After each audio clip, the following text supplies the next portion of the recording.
Hello, welcome. Anybody who cares to listen here, we are going to do section 1-7, our favorite section from chapter 1, and we're going to do problem 10. And I believe in problem 10 it says, can the multiplication property of equality and its converse be written as a single statement using if and only if? I'm going to tell you the answer to this is no, it can't, because this is what the multiplication property of equality is. This is what it is right here. This is the property. If x equals y, okay, then xz equals yz. Yeah, we do it all the time. You multiply one side of the equation by a number, it's fine. You can keep the balance as long as you multiply the other side of the equation by the same number. All right, we do that all the time. It's fine. This is true. This is a true statement. Now the problem is the converse is this. The converse is if xz equals yz, okay, then x equals y. Now, the converse is true sometimes. It's actually true most of the time.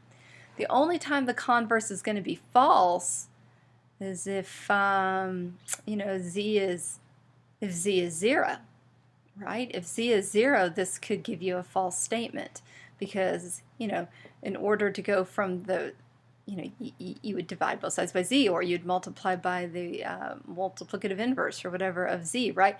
But the problem is if z is 0, you're going to end up dividing both sides by 0 to get to the statement x equals y, and then you can come up with absurdity, and we kind of talked about that in class today.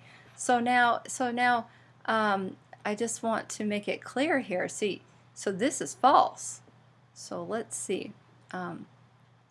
See if I can make this clear. Pick a pretty color here. All right, so this is true statement. This is false, because if it's false in one instance, it's false all the time. So the problem is, if we have if A, then B, and if we can prove if B, then A, this together can be written like this: A, if and only if B. If both of these statements are true, if this is true and the converse is true, then the if and only if right here is true. Okay, so the problem here is, can I write the multiplicative property of equality as an if and only if? No, I can't, because the converse is false.